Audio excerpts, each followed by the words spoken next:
Vale, pues arrancamos. Buenas tardes a todos y a todas. Bienvenidas. Gracias por venir a esta presentación del informe de alimentos industriales trabajo precario que organizamos desde Amigos de la Tierra. Gracias especialmente a las personas que habéis venido en presencial a este evento aquí en Madrid y también a las personas que nos siguen por nuestro canal de YouTube.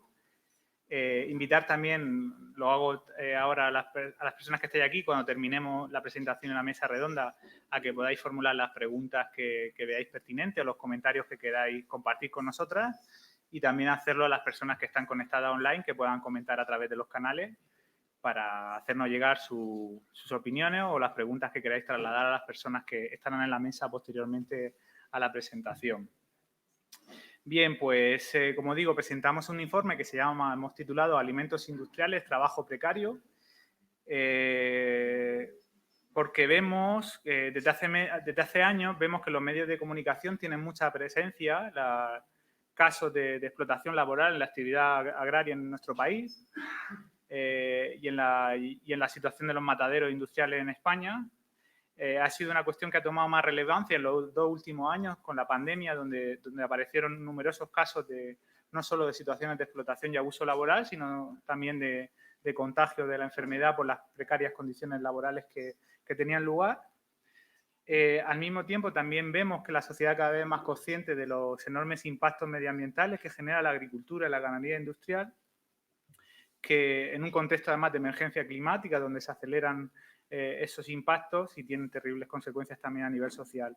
Pero nos parecía que ambas narrativas iban en paralelo y a nivel social no éramos capaces o no somos capaces todavía a día de hoy de tomar conciencia de que tanto la explotación laboral de las personas trabajadoras en el sector agrícola, en especial de las personas migrantes, y los impactos medioambientales que tiene la actividad agraria y ganadera industrial forman parte de un mismo modelo.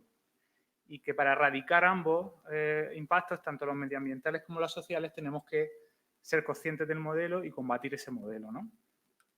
En una de las ilustraciones que ponemos en el informe, intentamos sintetizar algunos de esos impactos medioambientales y algunos de esos impactos sociales, ¿no? Podemos estar hablando de las emisiones de gases de efecto invernadero, del consumo y de deterioro de las masas de agua, de la enorme deforestación que genera la agricultura y la ganadería industrial, de la contaminación del aire, del suelo. En impactos sociales podemos hablar del deterioro del modelo de la agricultura familiar y campesina, de los impactos que tiene también a nivel laboral en la precarización y la explotación laboral de las personas trabajadoras y, como digo, también de las personas trabajadoras migrantes. En fin, son muchos, ¿no?, los impactos medioambientales y sociales que forman parte de ese mismo modelo de agricultura y ganadería industrial.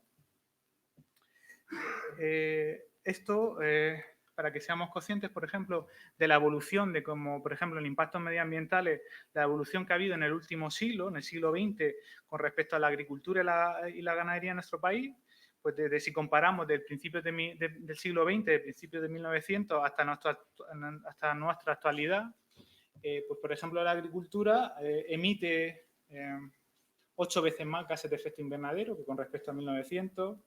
El consumo de energías no renovables se ha multiplicado por 63 en este siglo, o el consumo de agua se ha multiplicado por 4,5 veces, solo por enumerar tres recursos y 3 impactos medioambientales, ¿no? Se trata, por tanto, de un modelo que es exactamente insostenible desde el punto de vista medioambiental como social, ¿no?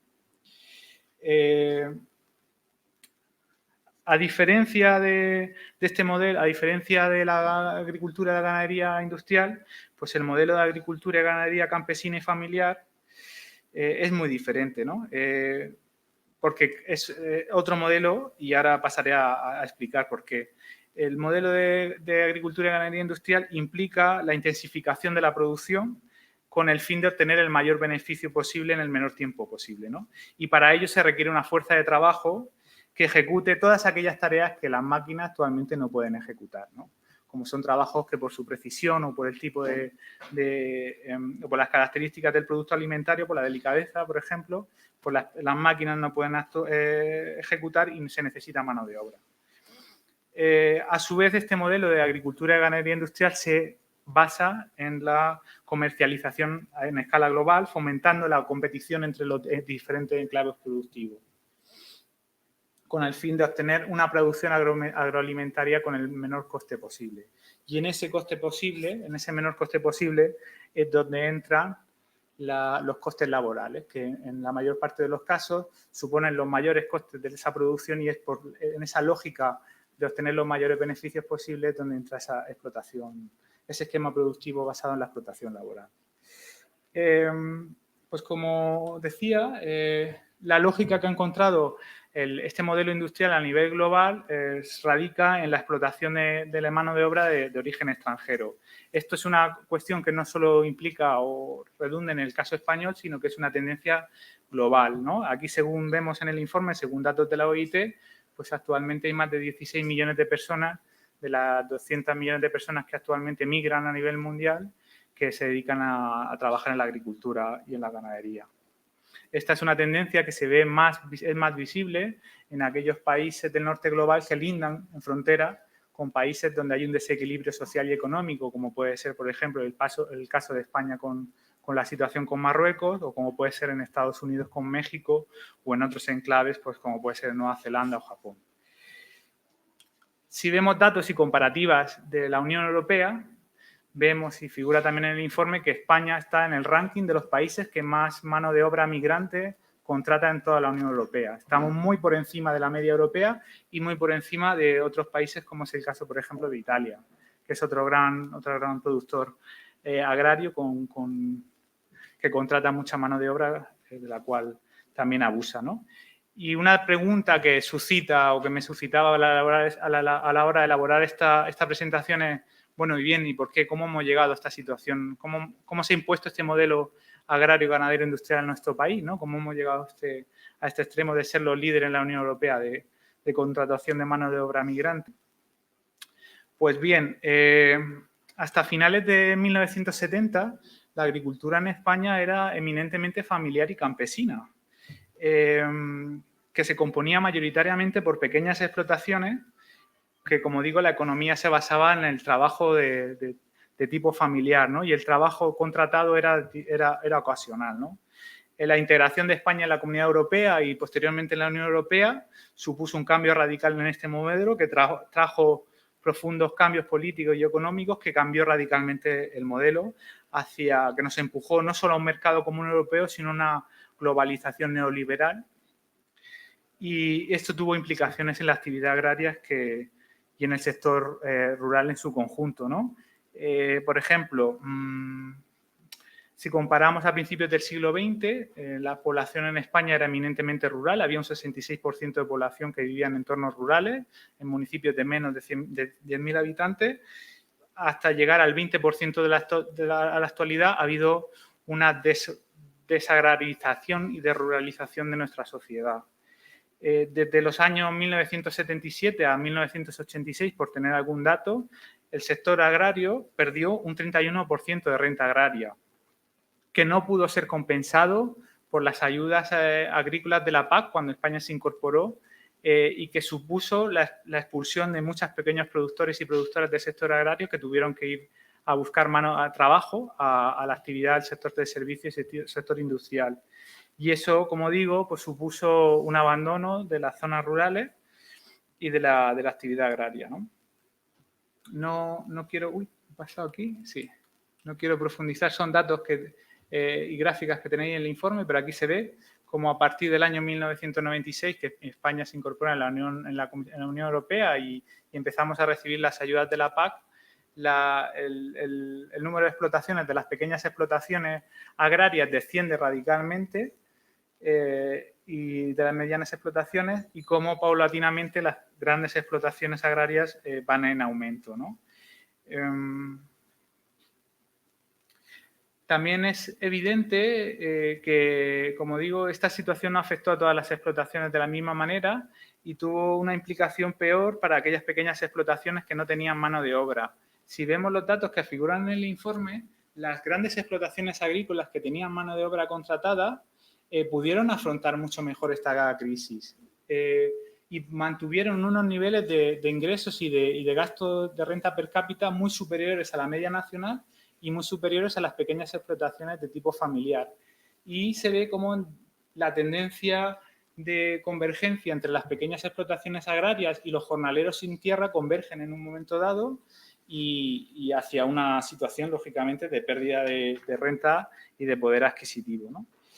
Esta es una tendencia que, como digo, no ha sido solo a nivel del caso español, sino a nivel global, y la incorporación de estas grandes empresas que acapararon recursos, acapararon tierras y expulsaron a pequeñas producciones, se encontraron con un problema muy grave, y es que esa desagrarización de la sociedad española y esa desruralización de los entornos rurales que tuvieron que abandonar la actividad agraria y migrar en muchos casos a la ciudad, se encontraron con que faltaba mano de obra para trabajar en ese sector, ¿no? Y es aquí donde entra esa necesidad de búsqueda de mano de obra y donde entra el movimiento de migración internacional a dar respuesta a esa necesidad, ¿no? Y aquí, pues bueno, ya doy paso a Joan Molinero, que es coautor del informe, que es investigador del Instituto de Estudios Universitarios de Migración, perdón, Instituto Universitario de Estudios de las Migraciones de la Universidad Pontificia de Comillas y experto en la materia, y le doy paso para que él nos cuente mejor.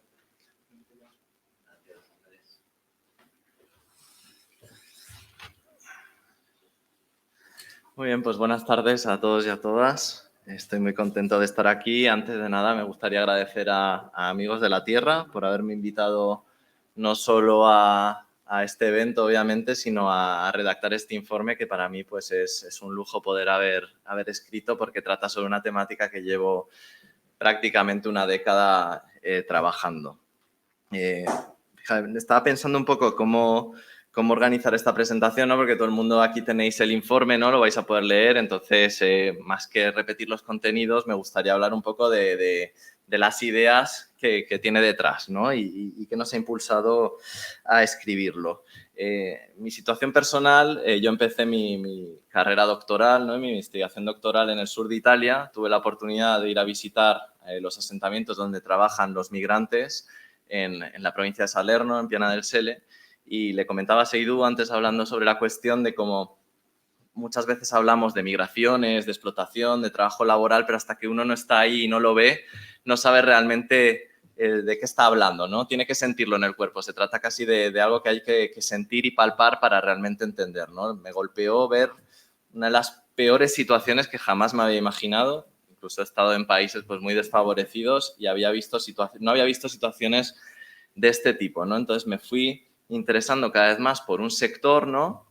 Sector agrícola fundamental en todos los esquemas políticos de la Unión Europea, pero también de los Estados miembros, genera millones de euros cada año, que está ultra subvencionado. ¿Cómo es posible que algo, un sector económico, el primario, ¿no? Dividimos la economía en 3 sectores, ¿no? Pues uno de ellos, 1/3 de nuestra economía, se asiente sobre la más absoluta miseria, ¿no? de personas pues, que dedican su vida. Yo me acuerdo una frase que se me quedó grabada de un trabajador en el sur de Italia que me decía, ¿no? Él había llegado de Marruecos con 20 años y tenía en ese momento 30 y tantos y me dijo, he arruinado mi vida, ¿no? En el campo haciendo este trabajo. Le dolía ya la espalda de realizar un trabajo miserable, con condiciones de explotación terribles, obviamente sin que haya podido ganar un dinero suficiente como para poder salir de ahí y tener una vida digna, porque esto es lo que hablamos cuando hablamos de explotación y de precariedad, ¿no? Cómo se genera una rueda según la cual las personas que entran se quedan enganchadas porque les permite sobrevivir, pero a la par no les permite salir de ahí. Y eso es precisamente la lógica perversa que tiene este sistema, un sistema basado en el trabajo barato, en emplear a quien más lo necesita por el menor coste posible y en producir alimentos baratos. Todos cuando vamos a los supermercados vemos que la fruta y la verdura pues, son muy baratas y no tendemos a preguntarnos por qué, ¿no? Incluso a veces se puede preguntar uno si es la PAC que subvenciona, ¿no? La política agraria común, estos productos, y lo que vemos es que en realidad no. Es decir, todos los empresarios siempre hablan, el único coste que pueden manejar supuestamente es el coste del trabajo y lo presionan al máximo, siendo pues las situaciones de los trabajadores irregulares las peores que se puedan encontrar, pero tenemos dentro pues muchos grados. En este caso, cuando hablé con Andrés para escribir este informe, enfocar el caso español, pues me planteé un poco la estructura, ¿no? Primero de todo, pensé si podíamos hablar de agricultura española, que es algo que dentro del mundo académico, ¿no? Discutimos mucho, y efectivamente no se puede hablar de ello, se puede hablar de enclaves agrícolas, ¿no? Porque cada enclave produce un tipo de producto que conlleva una lógica de apropiación del trabajo de las personas, de explotación laboral concreta y un modelo específico que, aunque comparta la misma lógica en el territorio nacional, depende de determinadas variables específicas. Bueno, aquí tenemos un gráfico que me gusta mucho porque es muy visual, ¿no? Como enganchando con lo que contaba Andrés, de cuál es la importancia del trabajo migrante en la agricultura española, pues lo podemos ver, cómo ha crecido exponencialmente, sobre todo desde comienzos del siglo XXI. ¿Por qué? Bueno, pues está todo el contexto que Andrés ha explicado y además podemos añadirle una cosa, ¿no? La agricultura industrial requiere de mano de obra asalariada frente al campesinado o al trabajo familiar clásico. Por lo tanto, requiere de mucha mano de obra para producir intensamente. Estamos hablando de fábricas. Parece que el campo pues, es un sector atrasado, incluso rudimentario, ¿no? Y es todo lo contrario. Existe una tecnoindustria destinada a producir alimentos como la misma que se aplica en una fábrica con el modelo fordista, ¿no? Que es el que impera. Es decir, trabajadores casi en una cadena, ¿no? Realizando trabajo manual, un trabajo penoso, duro y arduo y mal pagado, que obviamente nadie quiere realizar. A la par que se instauró el sector agroindustrial en España, se estaba produciendo el éxodo rural, ¿no? Que ya venía produciéndose desde mediados de siglo, pero se acentuó principalmente con el paso al neoliberalismo de nuestra economía. Los empresarios que estaban montando esta tecnoindustria, ¿no? Dijeron, ¿cómo conseguimos la mano de obra que necesitamos cuando la gente se está yendo del campo y cuando lo que ofrecemos es lamentable? Hay que decirlo así. Es un modelo ultracapitalista donde solo alguien con mucha necesidad va a someterse a estas lógicas. Y la solución vino del empleo de migrantes. Y ahí vemos en esa gráfica cómo representa esta lógica, ¿no? ¿Por qué migrantes? Porque España en los años 90 pasa de ser un país de emigración. Hasta entonces enviábamos más gente, nuestro saldo migratorio era negativo, enviábamos más gente al exterior de la que venía a nuestro país. Pues nuestra economía no era tan atractiva como las del resto de Europa, pero bueno, el boom de la construcción, la privatización de sectores clave, etcétera, todos sabemos la historia y la hemos vivido, pues hizo que la economía creciera y que las personas que vivían en el campo pues se fueran a las ciudades y las personas que viven en las ciudades no quisieran ir al campo a trabajar por 5 o 6 euros levantando cajas de melones, por ejemplo, ¿no? Que hay que levantar una para ver lo que pesa y saber lo arduo que es el trabajo. Los migrantes que empezaban a venir entonces supusieron una solución perfecta para los empresarios. Empezaban a haber personas desesperadas, generalmente en los años 90 en situación irregular, todavía no se había desarrollado la ley migratoria en España y, por lo tanto, pues existía una vía de entrada, pero no realmente una vía de regularización tal como tenemos ahora, con sus vacíos legales y sus problemas. Pero, bueno, por ejemplo, disponemos del arraigo, hemos visto regularizaciones masivas, es decir, se han hecho medidas para tratar de solucionar esta cuestión. Y bueno, pues a medida que llegaban los migrantes, ¿dónde se insertaban? En aquellos sectores que necesitaban mano de obra y en aquellos sectores donde nadie quería trabajar. La agricultura es un sector donde el Estado tradicionalmente ha mirado hacia otro lado, es fundamental, pero a la par, pues bueno, ha dejado que siga adelante, ¿no? Entonces, claro, se podía emplear a trabajadores en situación irregular. Esto ofreció una oportunidad a los empresarios y una oportunidad para explotarlos sin ningún tipo de compasión, porque, total, nadie les iba a sancionar y a día de hoy, pues aunque vemos las estadísticas, han pasado 30 años desde que estamos hablando de esta incorporación de trabajadores extranjeros al sector y bueno, como hablaba con Seidu antes, uno se pasea por Huelva y en 2 minutos ve dónde está la explotación. O sea, no sé dónde pasan los inspectores laborales porque realmente no es difícil encontrar estas situaciones, ¿no? Es decir, es un sector tradicionalmente opaco, ¿no? Donde se ha dejado hacer a quien quiera hacer y donde se ha primado la lógica del capital por encima de las vidas de los que lo trabajan. Esta curva, además, he de decir que son estadísticas oficiales. Falta en torno al 10, 11, 12% se estima de trabajadores irregulares, o sea que la realidad es mucho más, ¿no? También cuando comentabas, Andrés, antes los datos de Italia, parecen menores. Yo creo que incluso podrían ser superiores a España, pero la incidencia de la irregularidad en Italia es mucho peor, ¿no? Es decir, estamos hablando de una lógica mundial. La agricultura de los países del centro, si queremos llamarlos desarrollados, no me gusta esa terminología, se asienta sobre una lógica, explotar a personas precarias y pobres porque han nacido en territorios desfavorecidos en un mundo desigual.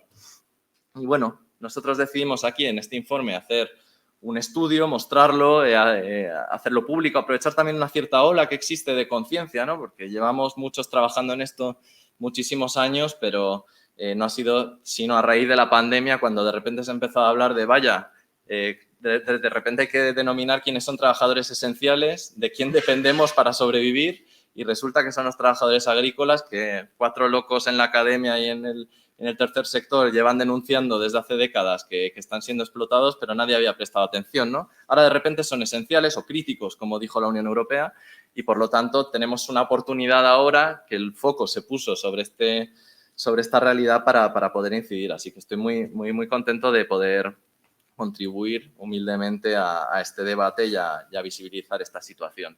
Lo organizamos, como comentaba, por enclaves y seleccionamos 3 en 2 categorías, aquellos enclaves de producción estacional y un enclave de producción permanente como es Murcia, para mostrar 2 lógicas que podríamos replicar en otros territorios del Estado donde también imperan.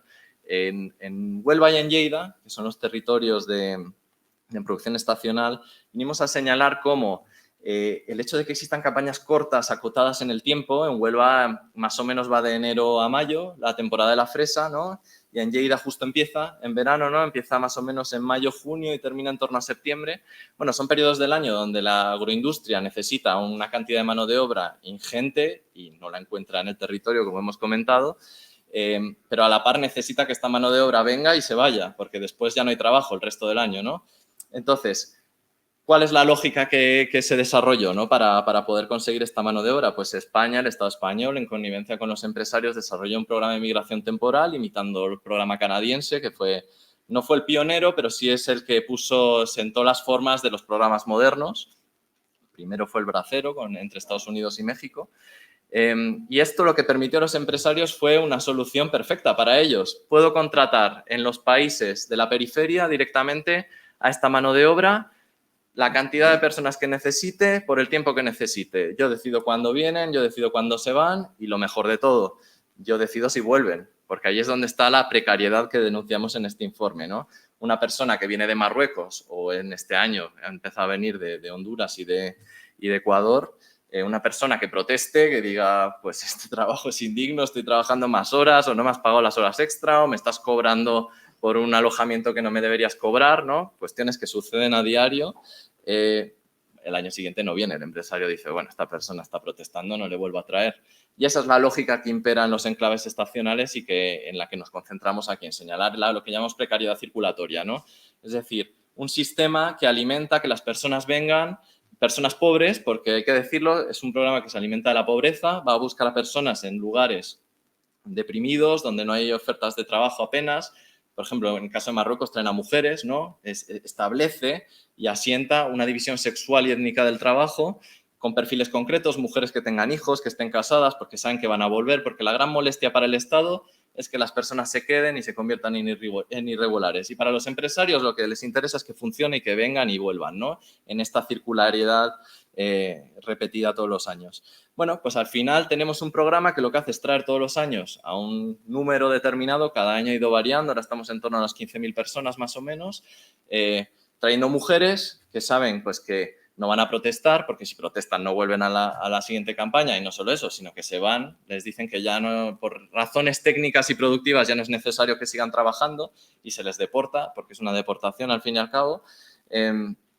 Y al año siguiente se contrata a otra persona, total, el ejército de reserva pues es, por ejemplo, Marruecos entero, ¿no? Es decir, para encontrar trabajadoras pobres pues no va a haber problemas. Claro, esto es una parte de la mano de obra. En Huelva hay personas que residen ya todo el año, personas en situación irregular, personas en situación regular pero que vienen a asentamientos precarios, personas de Europa del Este que vienen porque la movilidad europea, por ser ciudadanos europeos, les permite ser contratados y trabajar en el sector, y al final lo que encontramos pues es una movilidad constante donde las personas vienen a hacer un trabajo que nadie quiere hacer porque está mal pagado, porque es arduo, porque es lamentable, y encima tienen que agachar la cabeza porque si no, al año siguiente no van a ser elegibles, y bueno, en términos personales, para su vida es importante este ingreso que consigan, porque efectivamente el salario, por muy triste que sea para nosotros desde la óptica española, pues comparado a un salario que se podría obtener en una zona rural del Marruecos, por ejemplo, pues es muy elevado, ¿no?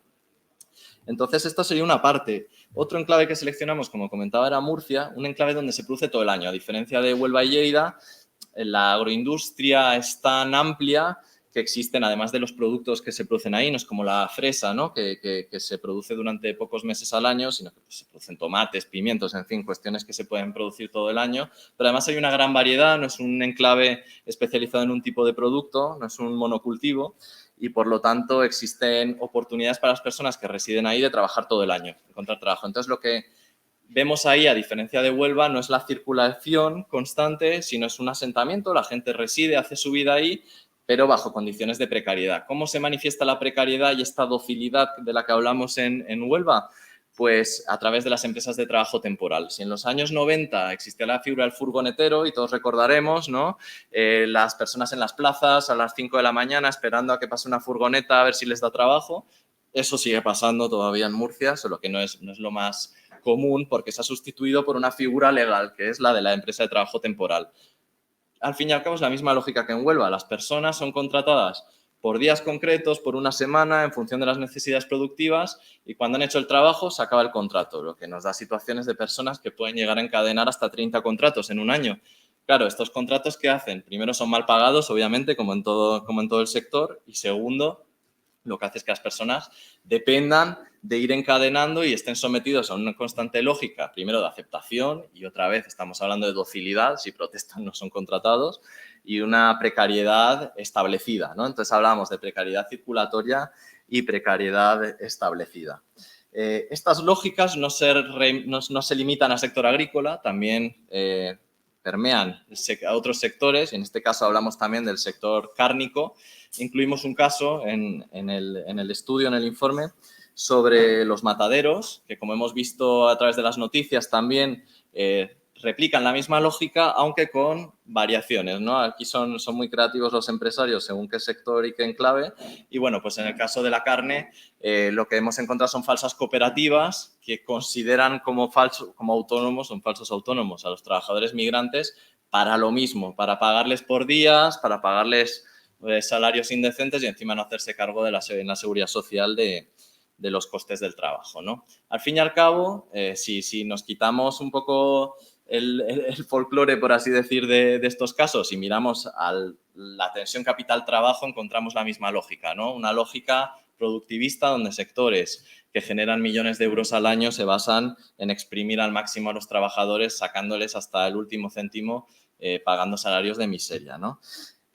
Por suerte, no solo hacemos nosotros, yo desde la academia, Amigos de la Tierra desde su labor social, informes y charlas como esta, sino que también hay colectivos que llevan a cabo acciones directas, y en el informe también mencionamos algunos. Está, por ejemplo, Jornaleras de Huelva en Lucha, que afortunadamente han conseguido bastante visibilidad en los últimos años. Fruta en Justicia Social, en Cataluña también.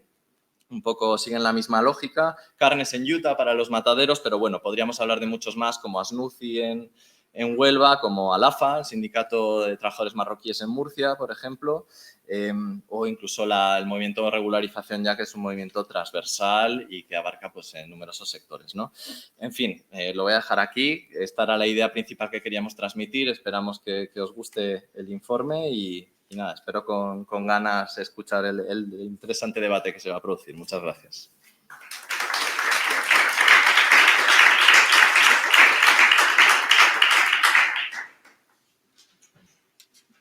Gracias, Joan, por tu introducción. Ya sin más dilación, porque como decía Joan, tenéis el informe y la información contenida en el informe, no quiero redundar más, pero solo por cerrar dos cuestiones que nos parecían importantes o me parecían importantes destacar. Una de tipo estratégico y otra más de tipo coyuntural, y que también lo remarcamos en el informe. Por un lado, las organizaciones ecologistas como Amigas de la Tierra, que estamos vinculados también al Movimiento Internacional de Vía Campesina, defendemos los derechos de las personas campesinas, ¿no? Y en ese sentido intentamos con este informe el ayudar a conceptualizar que los derechos de las personas trabajadoras agrícolas y los derechos de las personas trabajadoras agrícolas de origen migrante también tienen derechos y se engloban dentro del movimiento de los derechos campesinos. No sé si sabéis, desde hace 4 años se aprobó a nivel internacional una declaración de los derechos de las personas campesinas y y de otras personas que trabajan en las zonas rurales, y nos parece que es una herramienta fundamental que organizaciones como nosotras y otras organizaciones como las que aquí estamos presentes pueden ser de enorme ayuda para esa incidencia política y para visualizar la vulneración de los derechos, no solo del trabajo, el derecho al trabajo de las personas migrantes en el sector agrícola, sino otros muchos derechos, como se verá ahora en la mesa redonda, como es la vulneración del derecho a la vivienda, el derecho a una vida digna, a la alimentación, al agua, infinidad de derechos que se vulneran y que nos parece que esa declaración puede ser de enorme ayuda a nuestro trabajo. Y otra cuestión más de tipo coyuntural y que nosotros desde hace un año, junto a otras organizaciones como Oxfam o Justicia Alimentaria, que está aquí también presente, o los sindicatos, comisiones y UGT, venimos defendiendo y planteando al Ministerio de Agricultura, y es que nos parece que la nueva política agraria debe reconocer esa condicionalidad social de que permita que los beneficiarios de las subvenciones de la PAC deban cumplir esa normativa de derechos laborales tanto del ámbito nacional como el internacional, ¿no? Y seguimos defendiendo ese modelo y seguiremos los próximos meses exigiendo al Ministerio de Agricultura que incorpore plenamente esa condicionalidad social, pues para que intentar, desde el punto de vista del Ministerio de Agricultura, poder minimizar ese impacto en la precariedad laboral. En el documento incluimos algunas recomendaciones que os invito a que veáis, que son desde ese punto de vista, y también recomendaciones y peticiones también al Ministerio de Trabajo, que lógicamente es competente en la materia.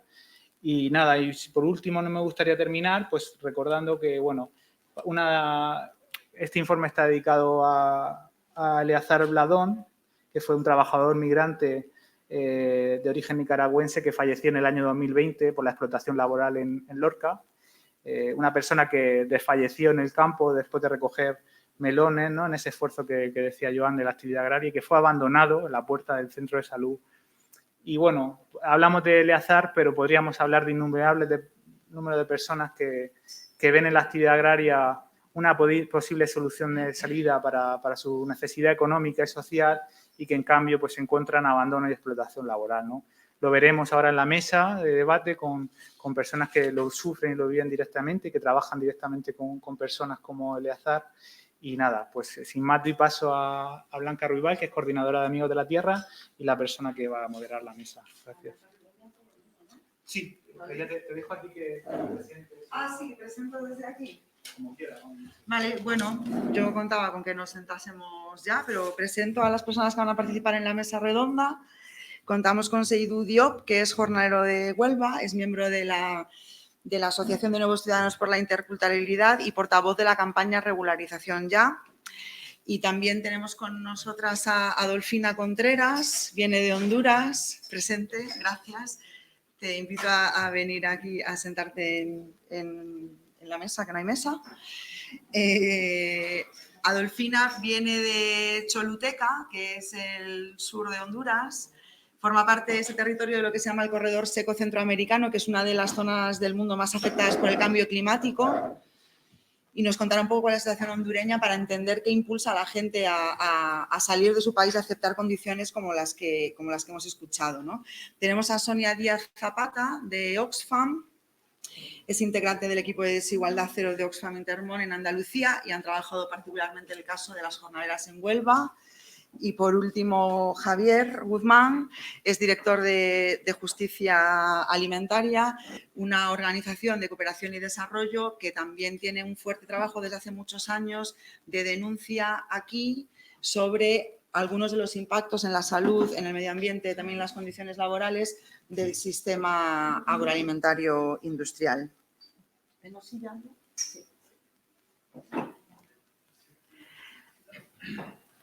Vale, nos gustaría dejar un poco de tiempo también, ahora nos contarán las compañeras que están pendientes de las preguntas del público, porque no queremos dejar de tenerlas en cuenta también para este debate. Creo que me voy a quedar aquí. ¿Se me escucha?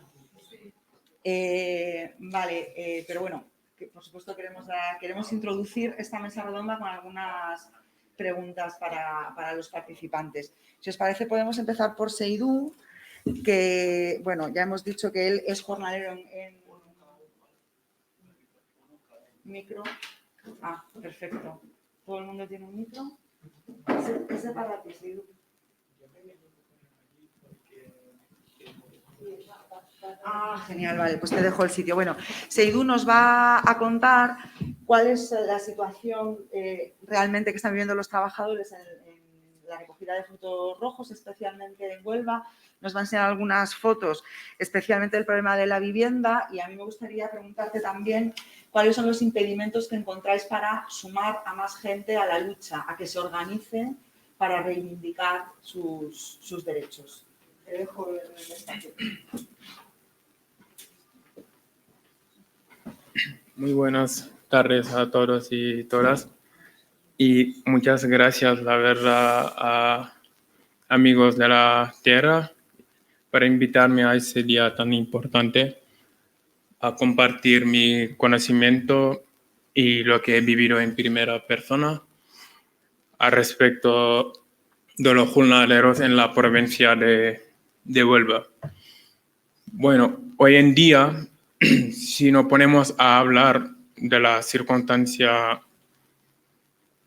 tan dramática que estamos viviendo diariamente en la provincia de Huelva, es algo también similar en toda España. Pero precisamente no vamos a limitarnos a hablar de Huelva, que es un tema muy común que, digamos, no se visibiliza o no se llega o la gente prefiere mirar a otro lado o no le quieren ver. Porque desde que llegué a este país, he cumplido mis 5 años, empecé a ver a estas condiciones. Este mismo año le empecé a denunciar para que la gente lo vean lo que están sufriendo en el siglo XXI, en el que en un país de Unión Europea en donde se dicen o se presumen que respetan los derechos humanos. Y estos derechos yo no los veo aquí, sinceramente. Porque digo eso, porque si ellos siguen vulnerando nuestros derechos, dejarnos vivir en situaciones infrahumanas como lo estáis viendo desde la pantalla, eso es el límite que hemos llegado en el día de hoy. Allí, como lo estáis viendo, en una circunstancia en la que no accesamos ni luz ni agua y levantamos tempranos irnos a trabajar. Como le estaba hablando Joan al principio, que somos esenciales a quien lo quiere ver, a quien lo quiere entender, a quien lo quiere admitir. Y eso es una realidad en la que nosotros damos cara por España y merecemos que nos vuelvan esos sufrimientos que sufrimos diariamente en el país. Si hablamos de las explotaciones laborales en el campo, es algo que a mí, la verdad, no tengo ni palabra para explicarlo. Lo que sufren los compañeros y compañeras en los campos agrícolas de Huelva. Es una situación ya de precariedad vivir con estas condiciones. Segundo, levantan temprano para ir a trabajar y no encuentras agua potable, ni luz, ni comida fría, ni algo caliente para empezar bien el día con una felicidad que necesitamos todo el mundo que sentamos en esta aula, ¿no?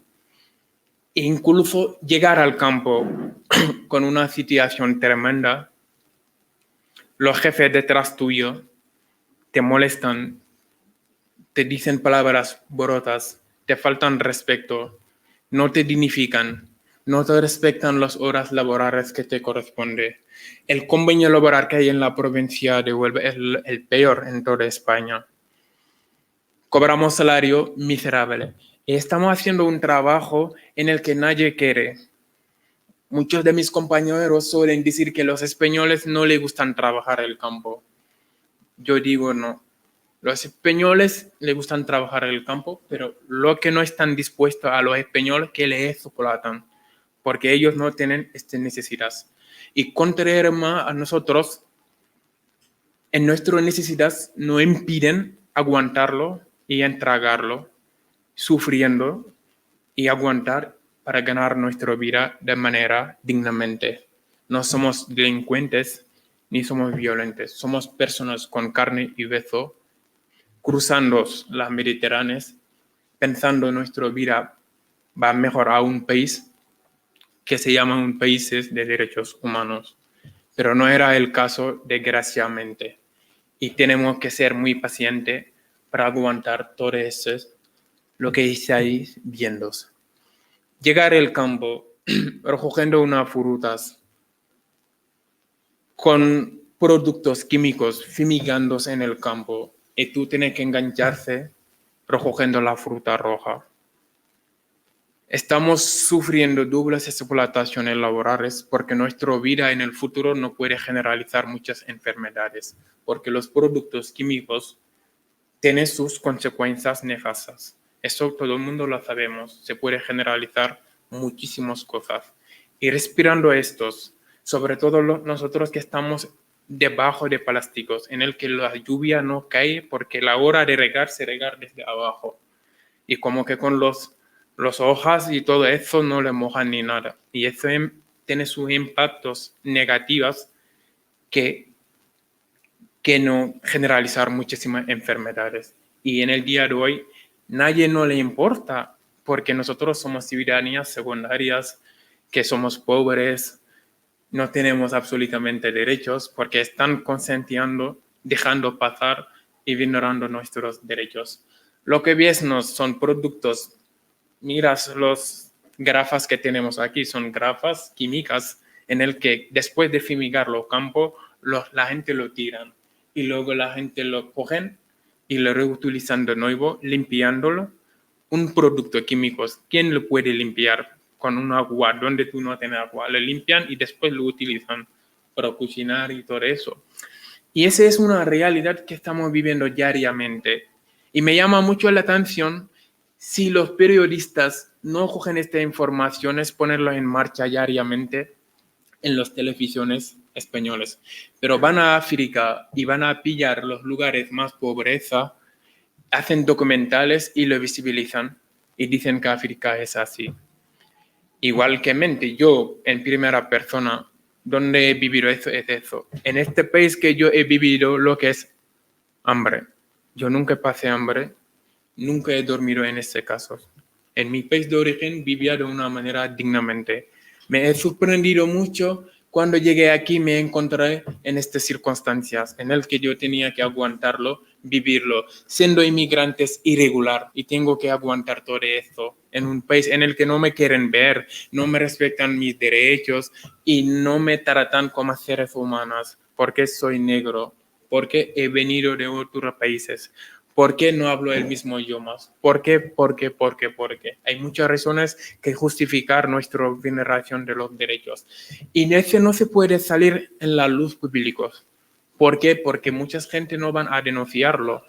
Por esta precariedad que sufrimos, preferimos callarnos y entregarlo y sufriendo. Por eso muchos de los hermanos estamos andando, estamos así disfrutando, pero mentalmente no estemos, por decirlo así sinceramente. Porque lo que tenemos que aguantarnos, personas que se están enriqueciendo, explotando los pobres y después se presumen que tienen dinero. Nosotros no tenemos voz, el único que podemos es fijarnos y denunciar a estas circunstancias. Quien tengan voz y cuando no le van bien los empresarios, los negocios se salen en la calle, hacen los ruidos, 24 horas se solucionan sus situaciones. Esas mismas reivindicaciones se lo pueden devolver a nosotros, porque nosotros si no vamos a trabajar, nadie nos cobra. Ninguna persona no cobra. La mayoría de los españoles que están trabajando en los almacenes, que están trabajando en las oficinas de los empresarios, que están los camioneros que llevan la fruta. Mira estos últimos momentos, el huelga de los camioneros, el impacto que ha producido dentro del país. Todo el mundo lo ha notado. Y este mismo caso, saben bien que nosotros no podemos llegar a este nivel, porque llamar a una persona pobre para reivindicar sus derechos es difícil, porque esa persona es lo que se va a procurar o lo va a poner en primera marcha. Mañana, ¿dónde puede comer? O mañana, ¿dónde puede trabajar para poder enviar nuestro dinero a mi familia? Porque tenemos nuestro objetivo claro, ¿sabes? Y todo eso, por eso las cosas están como son. Y si hablamos de los salarios y lo que sufrimos, personas, nuestra vida está en riesgo además, porque donde viven la gente, en cualquier momento perdemos nuestras vidas. En Lucena hubo eso también en 2020, en verano. 2 compañeros perdieron sus vidas. Un fuego, pleno madrugada, no le dieron tiempo de salir en la calle. Y han quemado vivo mientras durmiendo. Eran 2 parejas, compañeros. Y hasta el día de hoy, ¿qué han hecho al respecto de eso? Yo entiendo todos los recursos que tenemos le están destinados en el día de hoy a Ucrania. Por lo cual me parece muy bien, porque es lo que necesitamos. Una persona o un país está en una crisis humanitaria o políticas, necesita apoyar al resto de los países. Pero no me puede entrar en mi cabeza en una cosa que tenemos cerca, le hemos vivido diariamente, compañeros que han perdido sus vidas y lo saben perfectamente y prefieren mirar a otro lado. Y ese cuesta menos dinero de lo que están destinando actualmente en el día de hoy a la población ucraniana. No le estoy criticando, por decirlo claro, me parece muy bien, pero eso debería ser el primero porque es algo que llevamos viviendo más de 20 años. Denunciándole, fijando, perdemos todos nuestros papeles, documentaciones, y son personas que la ley de extranjería le están obligando a guardar pruebas para poder presentar sus papeles por vía a redes sociales. Y esas pruebas se queman. Tú tienes que revolver de nuevo a anular y buscar pruebas. En el caso lo puede encontrar, otros casos no. Compañeros que pierden sus dineros porque la ley no te permite facilitar abrir cuenta por pasaporte. Y eso en el día de hoy está pasando bastante. Todo ese sufrimiento que estamos pasando y estamos viviendo, es importante que la gente lo saben.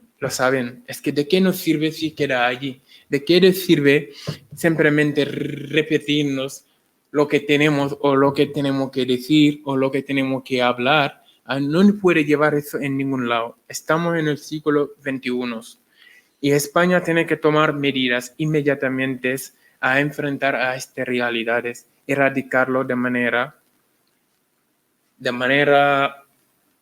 ¿cómo decirlo, no? Inmediatamente, de manera urgente, ¿no? Para que acabamos a esta vida, porque esa no es una vida dignamente.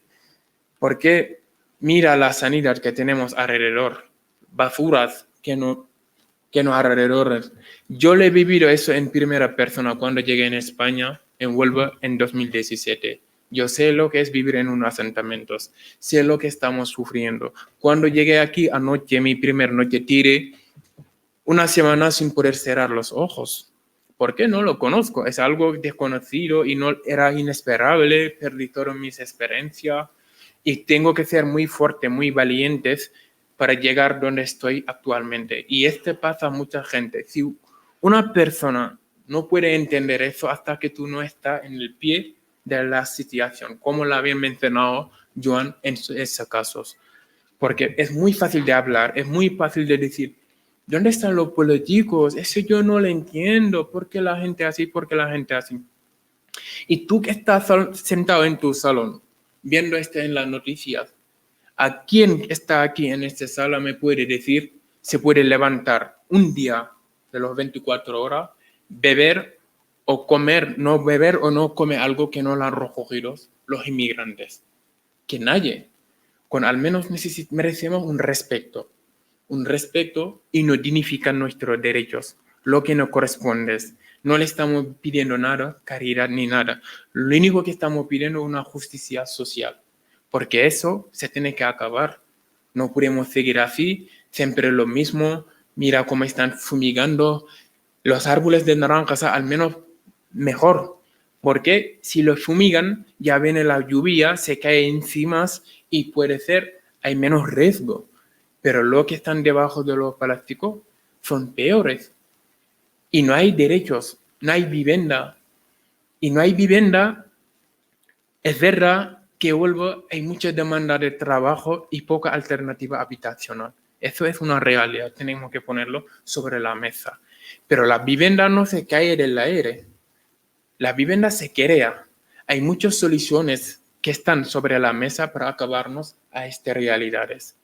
Pueden poner campines, pueden llamar a la UME que venga y poner camping, como le hicieron en plena pandemia en Madrid, donde no ha habido, donde llevan a los enfermos que se cogieron COVID. O coger módulos de baños y de uso y ponerlo, o alquilan naves para al menos dignificar a estas personas. Lo digo, siempre nos están dejando muy malos lugares. Los medios de comunicación utilizando palabras para meternos mal a la población. Nosotros vivimos así porque lo hemos acostumbrado desde nuestro país de origen. Vivimos así porque queremos ahorrar dinero. Y ninguna persona no puede decir, aquí hay vivienda y los inmigrantes no lo quieren coger. Eso nadie no lo puede decir delante mía o no delante de cualquier persona. No hay vivienda. Lepe, donde he venido, es verdad. Lepe hay vivienda, no hay vivienda para todos los inmigrantes. Eso es una realidad. Pero también hay viviendas cerradas que se le pertenece al banco. ¿Y quién tiene que ser el transición entre nosotros? El banco. El Estado o el ayuntamiento tiene que facilitar esta rutinaria para facilitarnos para acceder a una vivienda dignamente. Y mucha gente también, unas minorías que tienen su casa, pero no le prefieren alquilar a un negro. Yo soy negro, ¿no? Y admito eso, pero tiene sus razones. Yo no tengo por qué de culpabilizarlo. Pero ¿quién tiene que gestionar eso? Es el Estado. Y dejan de mirar a otro lado y privilegiar a las personas en el que son esenciales a este país. Si todo el mundo cobran o trabajando y son funcionarios o cualquier persona, comen el mediodía o cenan o almuerzan gracias a estos inmigrantes que están vacilando o que están faltando sus derechos. Eso que lo gustan o no le gustan. No se trata de un político que sea de PP, ni de Vox, ni de nada. Ese se trata de seres humanos y necesitan gente con voluntad política para enfrentar a estas realidades. Hablamos de los trabajadores y de las explotaciones. ¿De qué nos sirven las inspecciones de trabajo? Van al campo. Y todo el mundo sabemos que la mayoría que trabajan al campo están en una situación irregular. Y tenemos que trabajar. La inspección de trabajo, si va allí, lo único que tiene que hacer es echar a la persona que está ahí trabajando, ganando su dinero de una manera ilegal. ¿Verdad? Es ilegal. Pero ¿qué culpa tiene a esta persona si el gobierno le facilitaba una medida en la que se puede trabajar de una manera regular? No le cuesta para nada apoyar la campaña de regularización y hacer una regularización extraordinaria y en el que todo el mundo salimos ganando, que sea parte de la administración, que sea parte de los empresarios y el de los trabajadores. Y ya me he pillado el tiempo, no puede desarrollar porque tenemos que hablar los otros compañeros, lo voy a dejar así y muchísimas gracias.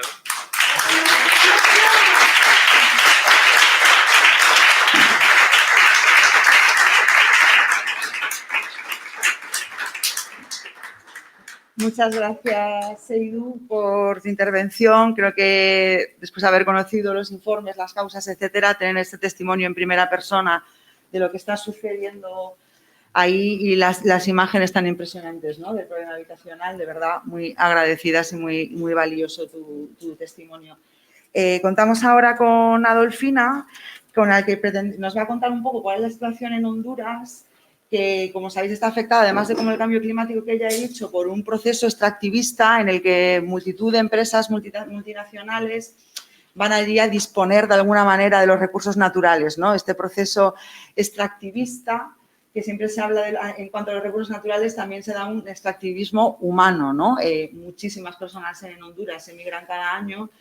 De hecho, ha salido que también están viniendo ahora personas de Honduras justamente a Huelva y a recoger frutos rojos. Y nos gustaría que nos contases un poco más cuál es ese contexto que está pasando en el país que hace que la gente se marche y llegue a aceptar estas condiciones laborales como las que nos acaba de relatar Seydou. Cuando quieras, puedes, donde quieras estar, me da igual.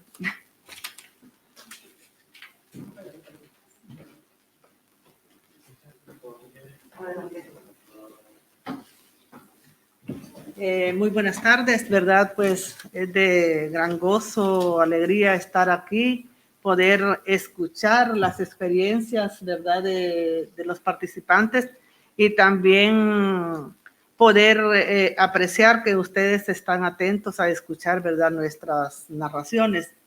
Sí, Honduras es, vengo de Honduras, ¿verdad? Es un país que ocupa el segundo lugar en pobreza en América Latina. Y aparte de la pobreza, aparte de la pobreza, está el extractivismo de los recursos naturales, de los bienes comunes, también la corrupción del gobierno y también el trabajo precario, ¿verdad? Que pues tenía otra idea de lo que era este país, ¿verdad? Tan desarrollado, pues yo pensé que no tenían ese tipo de problemas, al igual que nosotros, pero veo que también, ¿verdad? Bueno, Honduras, el trabajo precario es demasiado, ¿cómo le digo? Demasiado grosero. Ahí las personas, cuando se ocupa de un trabajo, son explotados. Son explotados, ¿por qué? En algunos trabajos, por ejemplo, en las meloneras, en las camaroneras, en las cañeras, estas personas los obligan a trabajar largas horas y con un salario muy bajo, con un maltrato personal, que ese maltrato pues afecta psicológicamente, ¿verdad? Y físicamente a la persona, porque la persona se agota de trabajar y aparte de eso está allí el patrón, como decimos nosotros, haz esto, ¿y por qué? Y esto no es así, eso afecta pues psicológicamente, ¿verdad? Y también tenemos el problema del extractivismo, que grandes empresas internacionales o transnacionales están yendo a queriendo extraer lo poquito que nos ha quedado, ¿verdad? De bueno, por ejemplo, las minerías quieren extraer un material que existe en Honduras, que es el coltán. Ellos están, ¿verdad?, con ese interés, y es ahí donde nosotros como grupos organizados nos oponemos.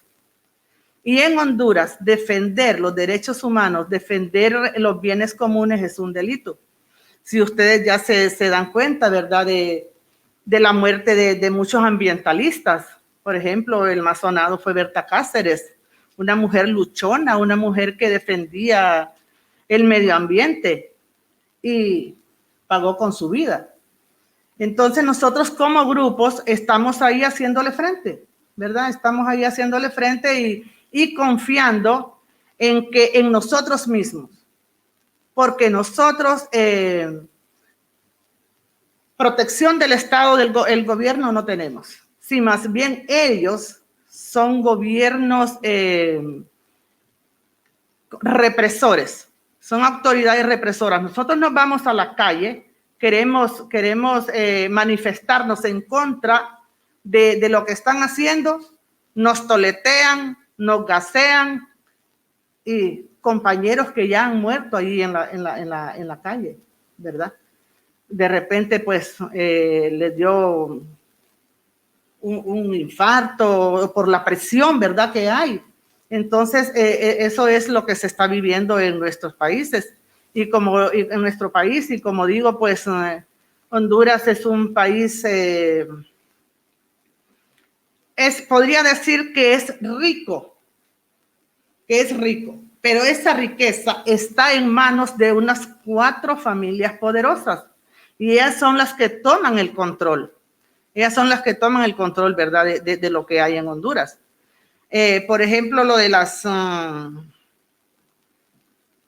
ya dije, camaroneras, cañeras y todo eso, ¿verdad? Sí, y aparte de eso, pues como a partir del 2010 se incrementó la violación a los derechos humanos.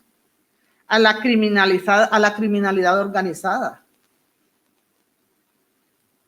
vinculados al narcotráfico, que todo eso son actos de corrupción. Y la corrupción no nos ayuda en nada a nosotros como comunidad organizada. Se privatizaron servicios públicos. Allá nuestros hijos no tienen derecho a asistir a clases a una universidad. ¿Por qué? Demasiado cara. Nuestros hijos se quedan nomás ahí con la primaria, le llamamos nosotros, ¿verdad? O básica, que es de uno, bueno, ahora ya se incrementó a 9º grado, la básica. Pero antes, cuando en mi caso, hasta 6º grado. ¿Por qué? Porque los servicios públicos se privatizaron. Sí, se privatizaron. Y también a partir del 2018, Honduras sufre un decrecimiento económico bárbaro. Se bajó al 4.8% en el 18. En el 19 baja todavía más al 3.7%. Más y más. Entonces, imagínense, con todo este complejo de problemas tenemos y se nos viene encima la pandemia, la famosa pandemia, que ahí donde teníamos que aguantar hambre, porque el Estado, el gobierno nunca nos proporcionó un bono. No, nosotros no fuimos partícipes de un bono. Si quien nos mandó unas raciones de alimentos a nuestras casas fue el PMA, el Programa Mundial de Alimentos. Por parte del gobierno del Estado nosotros no teníamos nada. Ninguna ayuda, ningún apoyo, ¿verdad? Aquí, sí, en Honduras ha existido mucho la migración, porque como sabemos es un país muy pobre, pero a raíz de todos estos problemas y la pandemia, un flujo total de migración. Si nosotros pensábamos Honduras se va a quedar sin habitantes, grandes caravanas de miles y miles de personas venían, agarraban ese camino sin importar que su vida podía perecer en el camino. Dejaban sus hijos allá sufriendo, dejaban sus parejas sufriendo. Porque ellos consideraban que el escape de esa situación era salir de allá. Y venir de repente los que lograban llegar a Estados Unidos, a España, no sé a dónde, no, tal vez ellos no pensaron que también aquí iban a ser explotados, porque según escucho el comentario del compañero, existe una explotación tremenda. Y esa pobre gente, esas pobres personas tienen que emigrar a estos países por querer tal vez enviarles algo de dinerito para que su familia se pueda sostener, se pueda mantener. Y la verdad que es como personas, como humanos, sufrimos situaciones difíciles. De cualquier forma. Exponemos nuestras vidas al querer defender los derechos humanos. Se exponen nuestras vidas al emigrar de nuestro país. Se exponen nuestras vidas en nuestro propio país. No tenemos seguridad. Porque si desde el momento en que el gobierno da órdenes que nos gaseen en las calles, no tenemos seguridad. Y el que se queda trabajando ahí queda siendo aún más miserable. ¿Por qué? Porque los salarios son muy bajos. ¿Cree que una persona tiene una familia de 5, 4, 6 miembros y va a poder vivir con 100 lempiras diario? No. No es posible. Todo eso se convierte en una miseria para nosotros allá, ¿verdad? Bueno, aparte de esas cosas, de toda esta serie de problemas, tenemos cuántas más. Somos una población muy enfermiza. Una población muy enfermiza porque no tenemos acceso a salud. Si vamos a un centro de salud a consulta, nos tratan mal. Viene el médico y nos ve, solo dice, ¿qué tenés? Ni siquiera nos vuelve a ver a la cara, ni siquiera nos toca donde nos duele. Entonces, la situación para nosotros es muy difícil, muy difícil. Bueno, sí, quisiera, ¿verdad? Pero, como le digo, si se pudiera decir tantas cosas, pero la verdad es que tratamos de sintetizar y que ustedes se den cuenta de la situación de los habitantes en los países más pobres del planeta, más corruptos del planeta. Buenas tardes. Gracias por escuchar.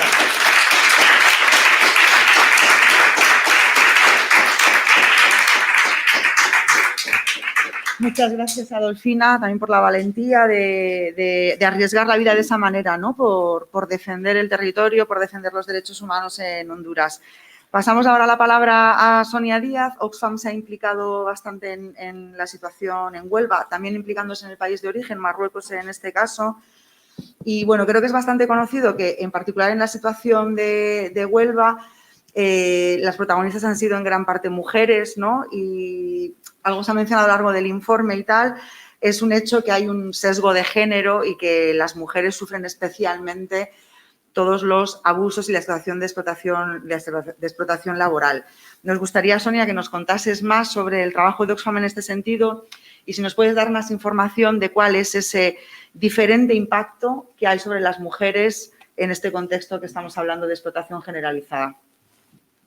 Pues muchas gracias. Gracias a Amigos de la Tierra por la invitación, por la oportunidad de estar en un foro tan rico como este, desde el análisis que nos ha ofrecido Joan a vuestros testimonios, a las vidas que están siendo dañadas por este modelo económico agrícola en el que vivimos.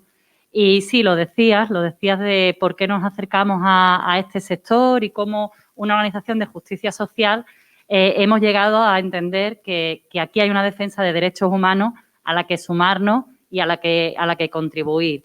Y hablabas del perfil de vulnerabilidad que encarnan estas mujeres que vienen en el contingente de migración circular para la recogida de frutos rojos y que hasta ahora ha sido exclusivamente de mujeres marroquíes. Ahora hablabas del reciente pequeño contingente de trabajadores y trabajadoras hondureños y ecuatorianos que guarda algunas similitudes y tiene también algunas otras diferencias. Evidentemente es un perfil que ya lo decía anteriormente Joan, que está basado en la desigualdad y en la vulnerabilidad del perfil. Son mujeres, se buscan mujeres entre 25 y 45 años que tengan buena salud, que hayan trabajado ya en labores agrícolas, con una baja alfabetización, que no sean solteras, que estén casadas y que tengan hijos menores. Todo esto para lo que él decía, o sea, para el mercado laboral lo que le ofrece es una mano de obra barata, necesitada de esos recursos, dispuesta a cualquier explotación y previsiblemente silenciada, o sea, son pocos los casos, aunque afortunadamente es cada vez más, y está ASNUCI como colectivo, pero también están, y lo nombraba antes Joan, Jornaleras de Huelva en Lucha, que agrupa superando esas divisiones a las que nos abocan la mayoría de las veces de una frente a otras y han conseguido hacer una lucha también con las trabajadoras migrantes irregulares y que está teniendo ese elemento tan valioso de poder visibilizar esto, pero lo que buscan cuando seleccionan este perfil es que no tengan apenas opciones de protesta y que además no se vayan a quedar desde el mercado. Lo que buscan es poder abaratar costes hasta el punto de la explotación, de la esclavitud Y desde el Estado lo que buscan, y ya lo anticipaba también, es que no se vayan a quedar en situación irregular, que sean personas que necesiten volver a sus territorios porque tienen una función de cuidado de la vida. Hablaba antes del conflicto capital-trabajo, ¿no? Yo creo que aquí se pone de manifiesto un conflicto capital-vida. Y también nuestra compañera en Honduras nos habló del modelo extractivista, de cómo explotamos, desgastamos el medio ambiente. Y a mí me gustaría también situar dónde se juega esta situación. Se juega con estas personas, con este perfil de vulnerabilidad que permite esta explotación y del que dependemos, y se juega en un territorio que también tiene unas funciones muy marcadas por esta economía de centro y periferia. Andalucía es explotada medioambiental y laboralmente y humanamente. Y entra en esta dinámica, entra la población migrante como el último eslabón de esa cadena de explotación, que además no hace más que llevarnos a un proceso de enajenación frente a la autonomía y de divergencia frente a la convergencia. En Andalucía, profundizar en lo que genera riqueza es profundizar en lo que destruye el medio ambiente y en lo que nos destruye a las personas. Y a ellas, insisto, como el máximo exponente de esa violación y de esa explotación. Y es ahí donde se está jugando, y son esos cuerpos los que están siendo desgastados, y es ese territorio el que está siendo también devastado. Sin embargo, creíamos que también hay una contribución que hacer, porque es el único modelo de migración legal, de migración regular. Toda la política del Estado español y ahora en el Pacto Europeo de Migración y Asilo parece profundizarse en eso ya como coordinación de todos los Estados miembros en la peor de las tendencias posibles. Se ha basado en la falta de vías legales y seguras, en la condicionalidad de la ayuda y en la externalización de fronteras. Vemos que cuando se quiere, se puede, y la activación de esta directiva temporal de protección para la población ucraniana demuestra que no deja de ser un reto una situación de emergencia, como lo es cualquier aspecto de la vida humana que se pone en riesgo.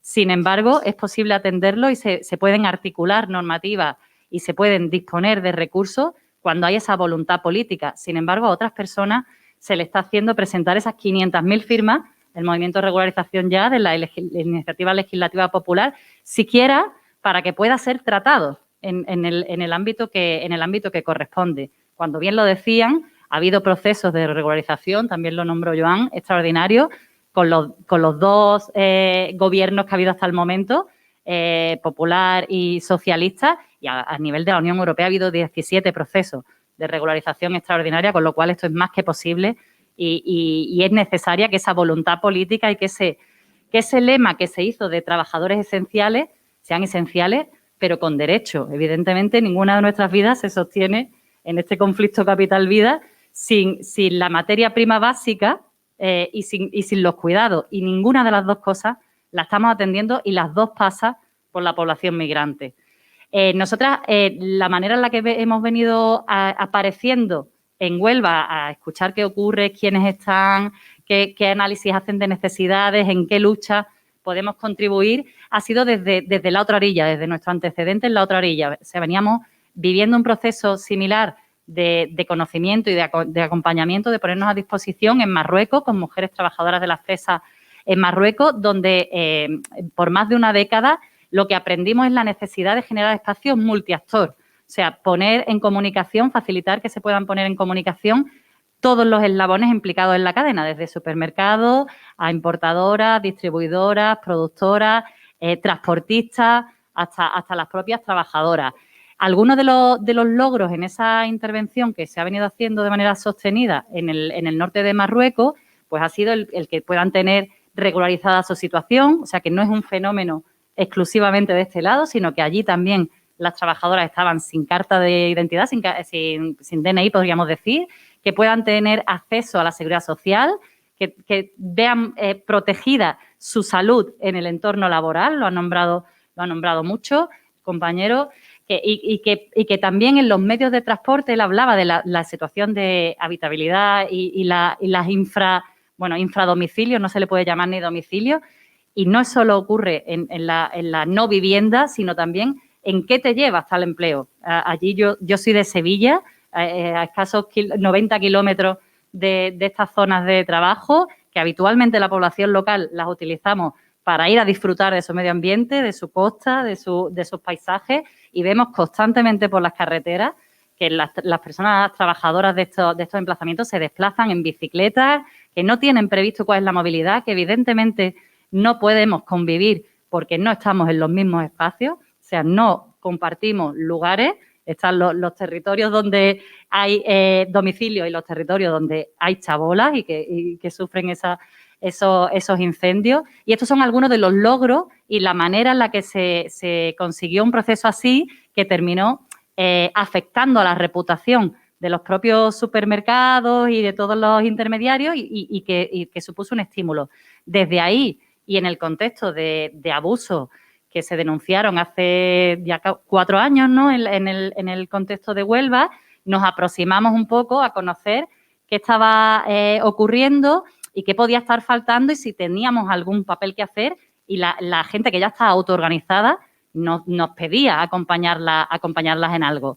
Ahí conocimos, y voy terminando, que desde hace algunos años la patronal está organizada en Interfresa, se ha dotado de un plan que llama de responsabilidad ética, laboral y social, que tiene una serie de formadores y formadoras, de mediadores culturales y demás, pero que no es independiente, no es un plan autónomo porque lo arbitra esta patronal y termina en la empresa de la que se hace la denuncia y demás. Ha habido algunos casos de intento de buenas prácticas y de mejora de la coordinación, de la vigilancia y demás, con proyectos como Aeneas Cartaya, que ocurrió hace algo más de una década ya y que trataba de ser una articulación multiactor similar a esta que cuento, o la FUTE, la Fundación de Trabajadores Extranjeros en Huelva, pero que no ha tenido más continuidad. Y en el contexto, y con esto termino, actual, donde la pandemia nos dejó en el ámbito de la agricultura unas enormes ganancias para las cadenas de supermercados. El 98% de las ganancias de ese tiempo se repartieron en dividendos, al mismo tiempo que se perdían muchísimos empleos casi en cualquier sector, y que esta población se les pidió y se les arbitró normativa temporal para que pudieran poner en funcionamiento los campos, mientras que todas estábamos muy preocupadas y muy protegidas en nuestros hogares. Pues al mismo tiempo que está ocurriendo esta enorme ganancia a costa de estas personas que, sin embargo, después no han tenido, no se les ha devuelto esta esencialidad que han jugado, tenemos un contexto de oportunidad en la normativa europea. Hace 6 días, el 23 del pasado mes, pues se acaba de aprobar una normativa europea de diligencia debida para la responsabilidad de las empresas en toda la cadena agroalimentaria. Como siempre, hay alumnos y alumnas aventajadas y hay algunos países que ya tienen esta ley, esta normativa aprobada y son vanguardias, como Alemania. Hay algunos otros que están en trámites ahora mismo, como Austria, y en el caso de los países que nos ocupan, lo nombraba también antes Joan, Italia, la similitud entre Italia y España en el contexto agrícola, en nuestro caso, está viniendo desde la sociedad civil. Desde la sociedad civil está habiendo una articulación de actores para hacer pilotos, para hacer pruebas y para buscar caminos en los que pedir que el plan normativo del Gobierno de 2022, que nombra este epígrafe de diligencia debida, pues proponerle algunos caminos que hagan que de verdad pase a un desarrollo normativo que blinde los derechos y que proteja estos trabajos esenciales y a las personas que lo desarrollan. Aquí lo dejo. Muchas gracias, Sonia, por compartir ese trabajo de una organización tan importante como Oxfam y desde ese enfoque, ¿no?, de la escucha de cuáles son las necesidades. Y también me parece muy interesante, y vamos entrando en materia de cuáles son las soluciones. Y lo que a mí me parece más importante de esto es a quién hay que pedir responsabilidades, ¿no? Creo que poner sobre la mesa cuáles han sido los enormes beneficios de la distribución en España, que sabemos que son 5 supermercados. Y en ese sentido también quería enganchar con el trabajo que ha hecho Justicia Alimentaria y particularmente el comentar un poco más cuáles son esas soluciones, ¿no? Sé que Justicia Alimentaria ha trabajado frecuentemente el etiquetado, qué es lavado verde, qué no. También como personas consumidoras vamos a las tiendas, vemos cada vez más certificados, sea ecológico, verde, justo, etcétera. ¿Qué hay de verdadera solución en eso? ¿Cómo podemos avanzar en pedir responsabilidades y que lo que nos encontramos en nuestra compra diaria no tenga detrás esta situación de explotación laboral? Sí, se oye bien, ¿no? Sí.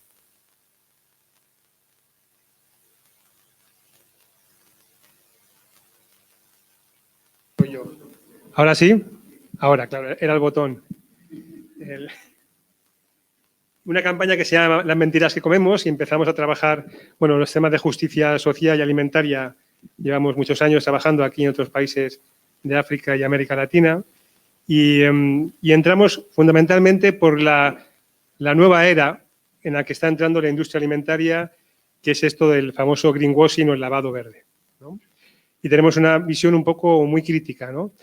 Antes de empezar con el lavado verde, yo sí quisiera hacer algunas consideraciones que yo creo que son de base con esto de la justicia y de los temas laborales, explotación laboral. Desde nuestra visión, esto no es nuevo. Es decir, es un fenómeno que en realidad, por ejemplo, en España se inicia en el siglo XVI. Se llamó asiento de negros. Eran permisos que daban, en este caso, las colonias para traer esclavos de África a trabajar en colonias. Sobre todo, en ese momento, la manera de insertarnos internacionalmente en el contexto global y de mercado era el azúcar, fundamentalmente, café después, ¿sí? Lo que cambia ahora es que esos monocultivos de exportación los tenemos aquí, ¿sí? Y, por tanto, lo que también quiero decir, y nosotros hemos analizado y hemos visto, tanto en el sector cárnico como en el sector de la fruta y el de la exportación de fruta y verdura, es que lo que tenemos en los últimos años es un engranaje, una pista de aterrizaje legal que ha promovido el Estado y los Estados para tener una mano de obra segregada, antes decíais de género y étnicamente, disponible, barata y reemplazable, que más o menos era lo anterior. Sin esta fuerza de explotación, sin estos costes tan bajos, no se sostiene la manera de insertarnos internacionalmente en el mercado alimentario. ¿Y cómo nos insertamos desde el Estado español? Es fundamentalmente desde la industria cárnica.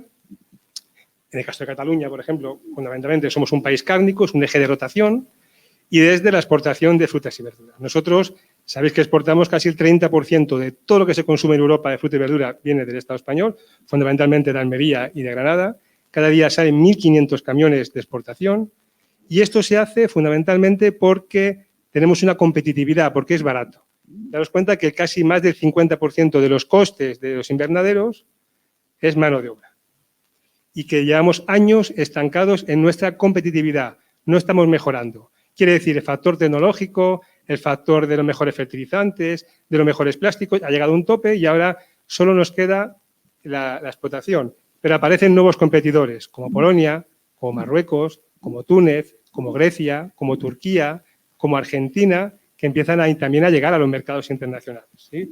Por tanto, es un sector que en sí mismo, haya las leyes que haya, no tiene viabilidad, no tiene sentido porque en costes no nos va a salir, porque estamos estamos en un mercado global de alimentos.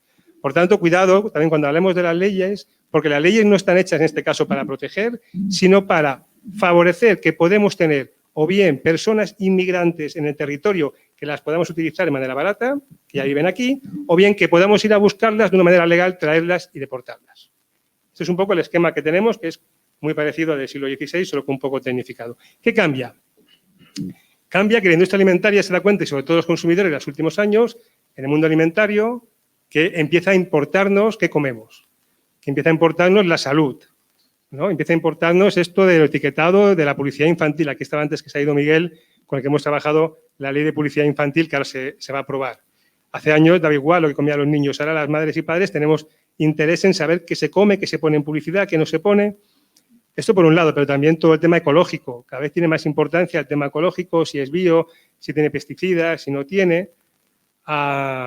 Y todo esto ha ido cambiando y de pronto aparecen estrategias donde hay algunas empresas que intentan hacer producción ecológica, fundamentalmente de exportación también, porque es un nicho de mercado, y aparece una estrategia de las empresas que usan dos cosas. Primero era la estrategia de que no la veas, que eso tiene que ver con el siglo XVI, es decir, hacemos producción con esclavo, pero total, no nos ven y solo enviamos la producción a la metrópoli. Y esto cuando han visto que aparecen, y en el caso de la fruta y verdura, ha aparecido en diversos documentales de Europa, en diversas cadenas, varias campañas en Europa diciendo no queremos frutas sin derechos, no queremos fresas manchadas de sangre, empiezan un poco las empresas a moverse, a preocuparse, porque el mercado aquí un poco se desbarata, y empezamos con técnicas de greenwashing. ¿Cuál es la técnica de greenwashing? Es, en vez de esconderme, me muestro, me enseño. Y para hacer esto, ¿qué necesito? Fundamentalmente una estrategia de lavado de imagen y de sellos. Un poco esta investigación que antes decía Blanca ha ido de esto, es decir, la cantidad de sellos que las industrias se han inventado para hacernos creer a los consumidores que si tú quieres un producto sano, lo tienes, si tienes un producto bio, lo tienes, si tienes un producto, cuidado aquí que entramos y ya sin explotación laboral lo puedes tener, a tal punto de que nos hacen toda la transferencia de responsabilidad a los consumidores y de manera que tú puedes elegir si quieres comer sano o no, es tu decisión individual, como si fuese una decisión, ¿no? Pero de aquí a nada nos vamos a encontrar, bueno, perdona, ya hay productos que digan, este explota a personas y este no. Yo tengo que decidir eso como consumidor. Porque claro, si además soy un consumidor de renta baja, voy a ir a lo más barato, por tanto ya estoy explotando. Hoy con el cambio climático igual. Con el cambio climático también se promueven los sellos de cambio climático, de estos hay un mogollón, de estos de la huella del pie. Entonces hemos contabilizado cerca de 400 sellos climáticos. Pero también está lo de bienestar animal, porque también nos importa el bienestar animal, y aparecen sellos de bienestar animal y empresas. ¿Cuál es el engranaje fundamental? Para que esto funcione, necesitamos un sello, ¿sí? Necesitamos una empresa, una universidad, alguien que nos certifique, ¿sí? Incluso alguna ONG que nos certifique que eso está bien hecho, para tener una legitimidad y publicitarlo, y fundamentalmente que sea autorregulado, es decir, son las empresas que lo autorregulan y se lo autocertifican.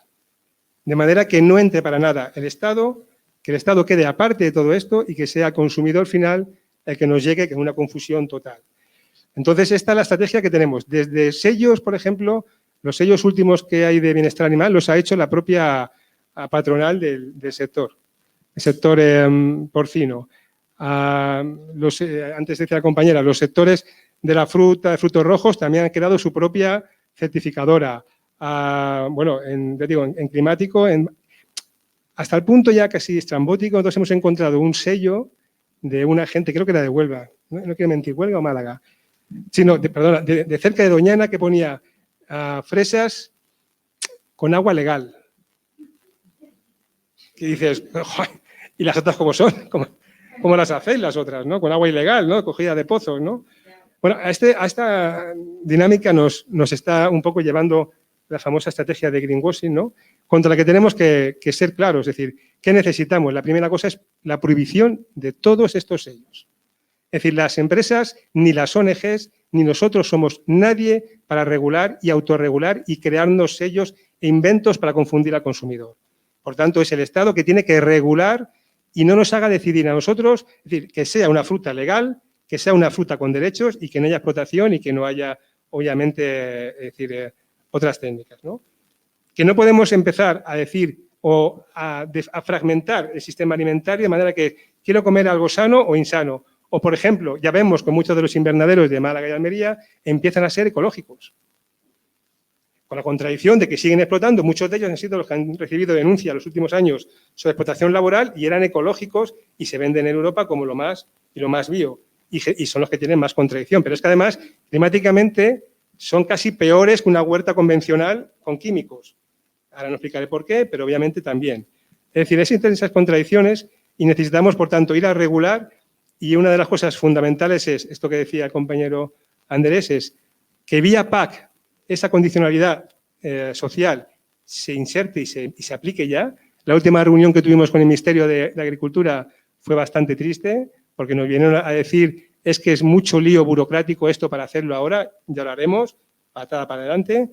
Y por otro lado, herramientas que tenemos como la compra pública, etcétera, que ya se está imponiendo en países de Europa, sobre todo del norte, que tienen más conciencia del tema laboral, de que no se pueda comprar a nadie que tenga, como si dijéramos, problemas laborales, pero que por otro lado aparezcan las inspecciones laborales, aparezca una regulación propia y que empecemos a reconvertir este sistema alimentario que, por ejemplo, en Cataluña no tiene sentido ninguno, el borde, luego hablaremos, cárnico de Cataluña, es decir, un sistema que no tiene viabilidad económica, no tiene viabilidad climática, no tiene viabilidad medioambiental, no la tiene social y que habrá que empezar a reducir y a reconvertir sistemas alimentarios en sistemas mucho más locales y no insertos en cadenas globalizadas que por muy bien que lo hagamos, nunca podremos competir y estamos siempre tirando a la baja los derechos de los trabajadores y siempre hay un colectivo más vulnerable a quien ir a buscar.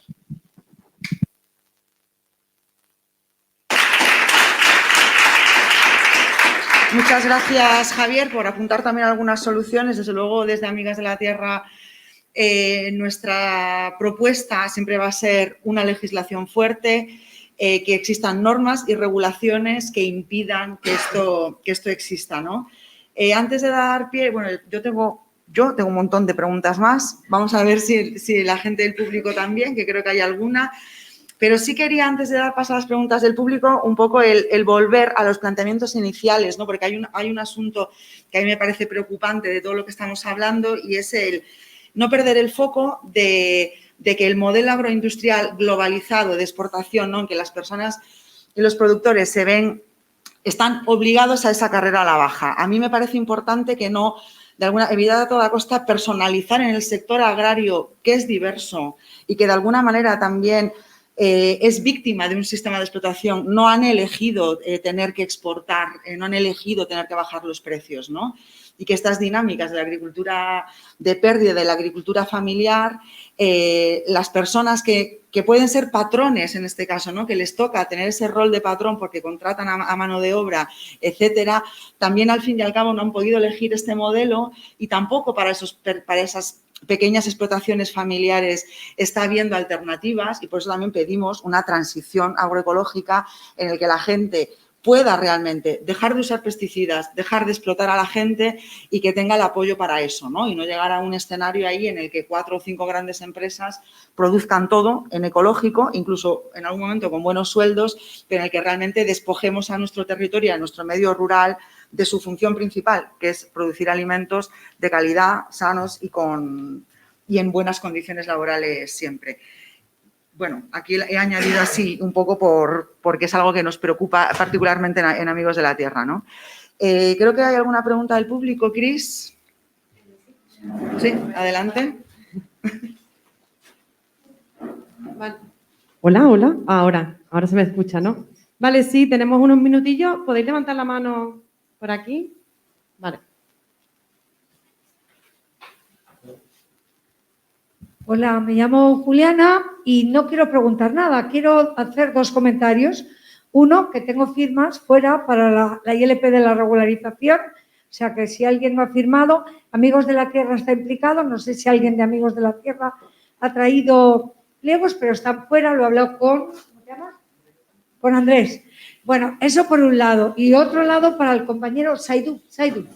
Bueno, habéis puesto una fotografía del compañero nicaragüense Eleazar Blandón, que no sé si conocéis, para las compañeras hondureñas, este era una persona, un hombre nicaragüense que vino aquí en un contexto por la situación de la dictadura, que es lo que hay en estos momentos en Nicaragua, cuando yo apoyé al sandinismo en los años 80.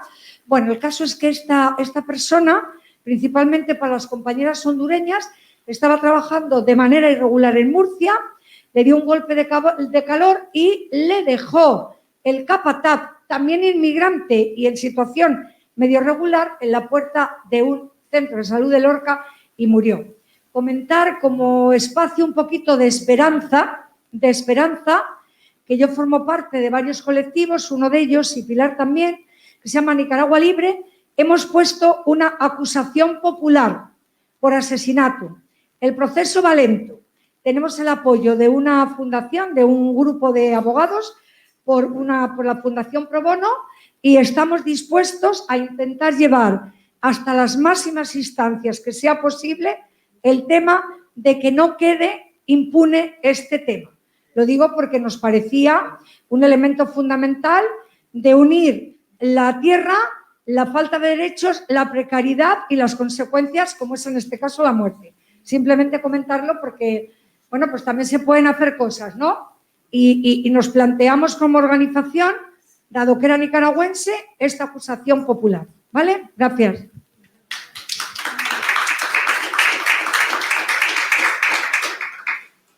¿Alguna pregunta más?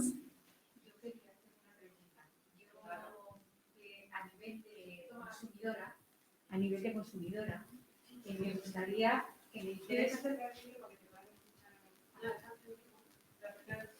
Me gustaría que me dijerais que desde mi posición, ¿qué puedo hacer? ¿Qué se puede hacer? ¿Cómo se puede contribuir? Bueno, yo tengo que decir que yo prácticamente todo lo que compro es ecológico, pero no de supermercado, sino que me lo traen a casa desde una explotación. En fin, dentro de mis posibilidades hago lo que puedo. Ahora, con todo lo que has contado, hay veces que te surge la duda de decir, estoy haciendo el primo de alguna manera, ¿no? O sea que yo lo hago con toda la buena fe de que creo que lo estoy haciendo bien. Entonces, sí que me gustaría, que vosotros sabéis mucho más, de qué gestos se pueden hacer desde la postura de consumidor para ayudar a que esto cambie. Genial. Muchas gracias por la pregunta. Y considerando a las 4 personas que tenemos aquí, la verdad que me gustaría empezar porque nos dicen la respuesta a esto las personas que están sufriendo esto en su territorio. Lo siento por los ONGeros, vais en segundo lugar. Adolfina, Seidú, por favor, ¿qué gestos podemos hacer cualquier persona privilegiada, con capacidad de elegir qué compra, con tiempo, etcétera, que es valioso para vosotros y vosotras? Bueno, es una pregunta un poco muy complicada porque lo que tenemos que hacer también, las cosas están peor, es verdad, pero la explotación laboral, hay algunos empresarios que le están haciendo bien, pero ¿quién son? Para intentar destacar quién son y dónde venden sus frutas y en qué lugares de España llegan, para que la gente boicoteen la que le hacen mal y la que le hacen bien. Pero los empresarios que la hacen bien son una minoría, no es tanto. Yo, por ejemplo, en Huelva, la que voy a decir que le está haciendo bien es agroalimentaria. Agromerina, diría yo, por ejemplo, pero no cumple tanto según es mi punto de vista, pero porque Huelva hay también muchos empresarios y que yo no conozco también, pero esa es la única ventaja que tenemos que intentar distinguir para llevar a cabo lo que tienen que hacer los consumidores. Hablando de eso también, los consumidores están jugando también un papel súper importante al respecto de eso. Pero si la fruta no le compran, la fruta no va a ningún lado. Y en el día de hoy es importante también que hagan una reflexión sobre todos los consumidores a nivel nacional y a nivel internacional para ver de qué forma podemos hacer. Hagamos una huelga bien organizado y boicoteamos toda la fruta viniendo de España. Y la solución o lo que reivindican es que dignifican los trabajadores, que no hay más explotación laboral ni salarios miserables y que regularizan la situación de los inmigrantes. Nada más. Es que es lo que están pidiendo. Es una cosa sencilla que se puede mejorar, que se puede meter en marcha y todo el mundo estamos contentos. Yo, por mi punto de vista personal, así lo entiendo yo.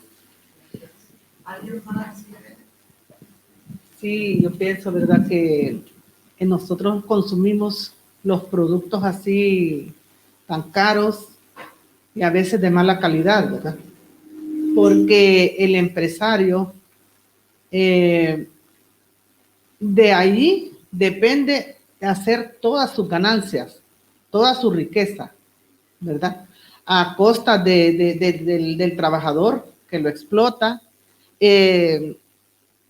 Estos productos son enviados a un supermercado, a las tiendas, y eso va generando costo, Yo pienso que si como grupo nos organizamos y a través de ese grupo canalizamos llevar el producto al mercado, podría ser algo mejor, ¿verdad? Porque es el grupo quien canaliza el producto y como grupo pues no nos vamos a querer enriquecer tanto a costa del consumidor.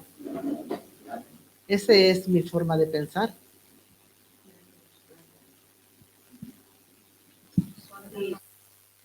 En nuestro caso, pese a que dije antes el diálogo multiactor y aquí incluimos también el rol como consumidores y consumidoras y hemos tenido campañas de tras la marca, un poco como los códigos de barra de que hay detrás de todo esto, desvelándolo, y tenemos la propuesta, somos parte de la propuesta de comercio justo como una forma de comerciar que respete los derechos humanos y ambientales.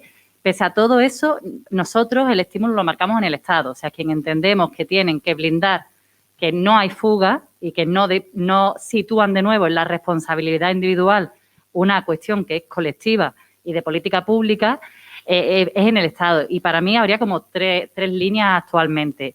Una, la que ya está funcionando de migración regular y que cada año se articula en la orden GECO, o sea, la orden que habilita qué condiciones tienen que tener la población que va a venir en estos contingentes y que tiene fisuras, tiene fugas porque no termina de cerrar cómo va a ser los suministros y si lo tienen que afrontar las personas o no, cuándo les piden adelanto de qué inversiones y si después las recuperan o no las recuperan. Ahí hay una forma clara en la que no nos situamos como consumidoras y escuchaba a esta señora de, ostras, qué fresa, me permite no sé qué, o sea, si se blinda que las personas que están trabajando bajo este contingente que es formal, que está regulado por 2 estados, están trabajando en condiciones de seguridad laboral y humana, ya todas las fresas que encontremos están bajo estas garantías. No tenemos que estar haciendo ese juego de equilibrio. Después hablé del marco normativo de la diligencia debida que se ha aprobado en la comisión y que todos los estados deberían transponer en el tiempo próximo y que el Gobierno lleva en su plan normativo anual enunciado. Y por último, y no lo digo por último, lo he querido dejar a lo último para destacarlo, la regularización. O sea, el Estado tiene en sus manos la posibilidad de regularizar a toda esta población. Si no lo hace, es porque sirve, y siento utilizar este término, pero es que es el que corresponde, sirve a un mercado laboral que se inserta solo bajo esa fórmula. O sea, es como la Unión Europea tiene una cuestión en lo laboral y en la evolución de la población, de la pirámide poblacional y de qué derechos, quiénes tenemos los derechos y demás, que no resuelve y por eso genera estas bolsas de población explotable. O sea, es que ese es el canal más claro para que las personas no estemos expuestas a sentirnos parte de esa cadena de responsabilidad, pese a que, insisto, que las opciones de compra tienen algún poder, pero no desvirtuemos y no desbalanceemos la responsabilidad.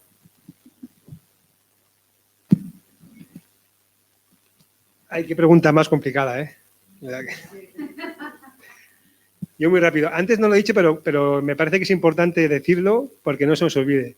En todo este engranaje, tanto en el de las frutas, verduras, en Huelva y lo cárnico, el factor o el actor ahora mismo fundamental se llama ETT. Si desconectamos las ETT, esto se nos cae. Lugares como Murcia, el 90% de este personal está en ETT. Eso hace que le paguen el 50% por fuera de convenios. Es decir, es la manera legal de seguir haciendo. En las cárnicas famosas de Cataluña, lo que teníamos era contratos de falsas cooperativas, es decir, que los trabajadores, 100% inmigrantes, tenían que formar una cooperativa, pagarse ellos la seguridad social, pagarse todo, asumir todos los costes y luego les contrataba el matadero. Ahora esto lo hemos cambiado por lo que llaman empresas multiservicios, que fundamentalmente son ETTs que hacen exactamente lo mismo.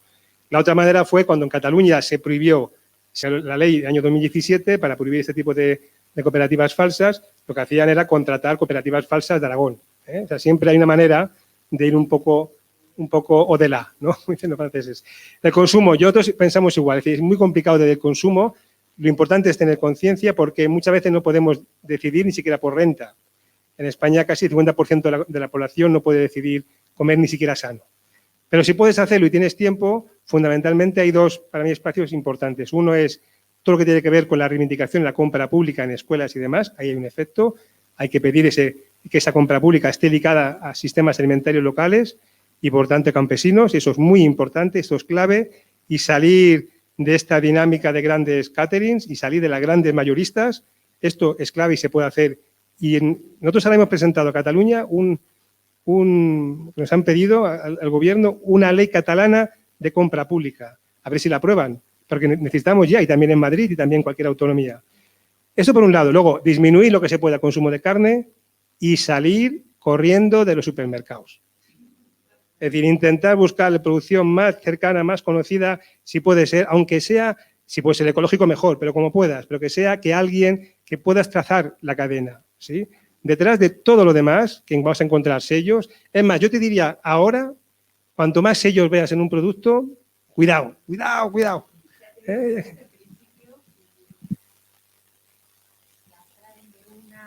Explotación, me la traen de una explotación que me la traen a mi casa, yo cada 15 días hago mi pedido y me lo traen. Es ecológico cuando hay alguna fruta que no lo es, porque no te lo ponen, que no lo es. Pero también sabes que hay un cuidado y que va directamente del productor al consumidor. Ellos mismos lo transportan. Yo puedo hacerlo y lo hago. En el supermercado cada día menos, claro. Voy y procuro, pero no sé, hay veces como que te sientes que no sabes si estás haciendo el juego a todas estas, lo que tú hablas de los sellos. Es que de repente todos somos bio, todos somos eco, todos somos la leche.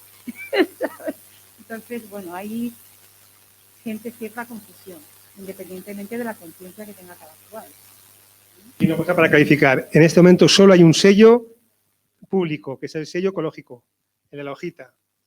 ¿Sí? Este es la hojita, este es el público, el resto, en realidad no. Tenemos que ir cerrando, bueno, ir no cerrando, no, tenemos que cerrar. Se ha acabado el tiempo.